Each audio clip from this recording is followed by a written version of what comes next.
ഓണം കഴിഞ്ഞു ദിവസങ്ങളായി.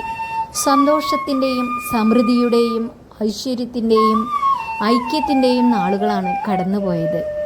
ഇത്തവണ ഓണത്തിന് 10 ദിവസവും നല്ല പൂക്കളങ്ങളാണ് എല്ലാ അന്തേവാസി കുട്ടികളും ഇട്ടത്. പൂക്കളെല്ലാം എത്തിച്ചു തന്നിരുന്നത് അശ്വന്തായിരുന്നു. മാത്രമല്ല, നമ്മുടെ കുട്ടപ്പേട്ടൻ്റെ സജീവമായ സാന്നിധ്യം പൂക്കളം ഇടുന്നതിലുണ്ടായിരുന്നു.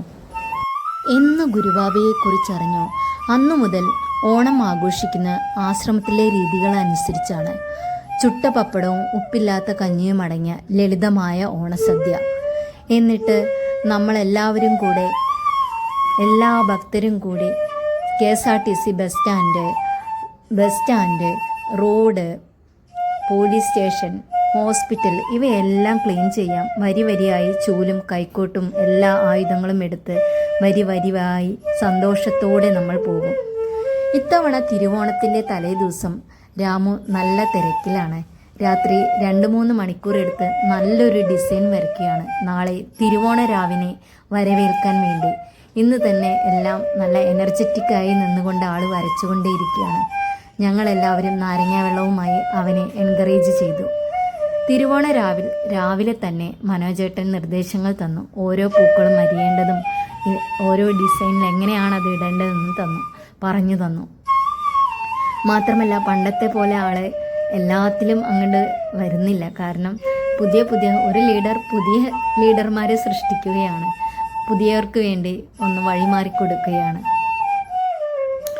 ഇത്തവണ കോട്ടയത്ത് നിന്ന് ശ്രീലക്ഷ്മിയും നയനയും ഉണ്ടായിരുന്നു. അതുപോലെ കലേഷ് ജിയും അരുൺ സുധാകറും, കോഴിക്കോട് നിന്ന് ജയലക്ഷ്മി ചേച്ചിയും ഉണ്ടായിരുന്നു. പൂക്കളം നല്ല ഭംഗി ലിഞ്ചുവും മോഹൻജിയും മറ്റെല്ലാ കുട്ടികളും ചേർന്ന് ഇടാൻ തുടങ്ങി. അവിടെ വന്നിരുന്ന പുതിയ ഭക്തർ ഇതെല്ലാം നോക്കിക്കണ്ടു നിന്നു. ഒരു വീട്ടിൽ പോലും ഇത്രയധികം ആളുകൾ ഒരുമിച്ച് നിന്ന് പൂക്കളം ഇടുന്ന ഉണ്ടാവില്ല.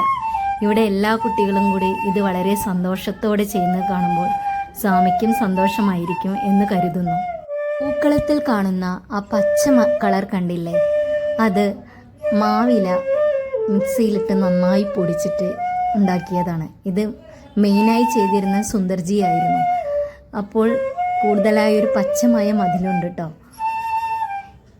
അടുത്ത തവണ ഓണം എങ്ങനെയായിരിക്കുന്ന യാതൊരു പിടിയുമില്ല. ഈ വന്നിട്ടുള്ള എല്ലാവരും ഉണ്ടാവുമെന്നും അറിയില്ല. അപ്പോൾ ഇത്തവണത്തെ ഓണം നല്ല ഭംഗിയായി കൊണ്ടാടാൻ ഞങ്ങൾക്ക് കഴിഞ്ഞു. എല്ലാം ഗുരുവാബയുടെ അനുഗ്രഹം. അവസാനം ഞങ്ങളുടെ പൂക്കളം റെഡിയായി. ഒന്ന് കണ്ടു നോക്കൂ. നിങ്ങൾക്കിഷ്ടമായോ? ഞങ്ങളുടെ ചെറിയ രീതിയിലുള്ളൊരു പൂക്കളമാണിത്. എല്ലാവരുടെയും സന്തോഷമാണ് ഇതിൽ നിറയുന്നത്. പല ജില്ലകളിൽ നിന്നുള്ള ഭക്തരുടെ സന്തോഷത്തോടെയുള്ള ഒത്തുചേരൽ കൂടിയാണ് ഈ ഓണം. അതുപോലെ ലാളിത്യത്തിൻ്റെയും. അടുത്ത വർഷം എല്ലാവർക്കും ഓണം വളരെ സന്തോഷത്തോടെയും സമാധാനത്തോടെയും ആഘോഷിക്കാൻ കഴിയട്ടെ എന്ന് പ്രാർത്ഥിച്ചുകൊണ്ട് നിർത്തുന്നു.